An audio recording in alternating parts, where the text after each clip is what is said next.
meantime, executives are trying to figure out what the office will look like post-pandemic, but it's complicated, especially when it comes to hybrid work.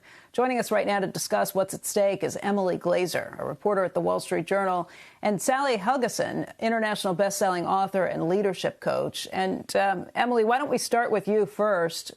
Just give us the lay of the land. What do things look like right now from the companies that you speak to, from the CEOs you're talking about? This is a bit of a mess to try and maneuver. I speak with CEOs almost every day now from different industries. And when we talk about the future of work, I always hear the word hybrid, but it means different things for different companies. Some companies, it means you can come in a few days a week. Some mean 1 week on, 1 week off. Other companies want to know there's flexibility, but they haven't decided what it means yet. And then there's the whole matter of what do you do once you're in the office and where do you sit? So there are so many questions still out right now. Sally, as a leadership coach, what would you be advising these CEOs? Because I've tried to think it through and try to figure out what's fair, what's not, how you lead by doing this. What would your advice be? It's very tough. My biggest advice would be don't be rigid and recognize that we're coming out of a time where it's been very unstable, and it's not going to be like this in the same way. I mean, people have had their kids at home, schools have been closed, they've had a lot that they've had to deal with. People, it's all going to calm down. But the senior leaders who are very rigid and have the idea, well, let's bring them all back into work. This has been nice, but we can't continue down that path. I think they're going to have a tough time because employees have not only gotten used to having more flexibility and more control over their schedules, they tend to be happier as long as they haven't had, some terrible pandemic related issues. And I think they're going to have a little more bargaining power in terms of saying, look, here was my productivity during the pandemic.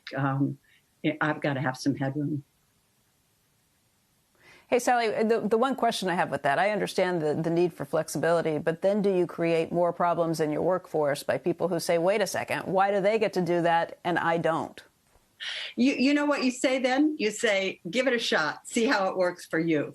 That's, I found the most successful leaders I work with say that. Somebody comes in and says, well, how come this person is doing that? And I'd like to, and say, give it a shot, see how it works for you. We're all going to be, we're on a frontier here. We're all going to be sort of improvising solutions. And that's what's going to create what this hybrid looks like. There's just too much in everybody's interest to not go back to a rigid situation where every employee is expected to be at work this many days, and here's your vacation, and you have a few sick days here, and maybe one snow day if if your kids' schools are closed. It's not going back to that, and so we have to remain flexible and open because there's a lot to be gained here.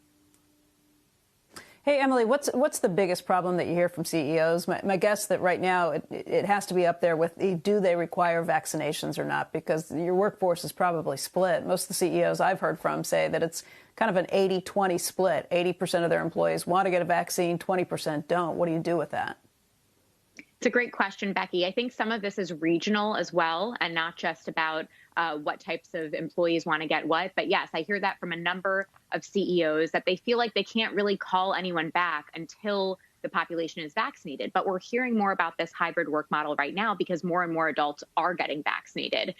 Besides the vaccination question, it's a little bit of how do you be fair? What if people don't want to go in? Do they feel like they won't get that project or that promotion? I spoke with the vice chair of Prudential who said they won't allow people to go in more than half the week because they simply just don't have the space since they're remodeling. So some of them are trying to get ahead of that, but you're right, they need to get vaccinated first. Shepard Smith here. Thanks for watching CNBC on YouTube.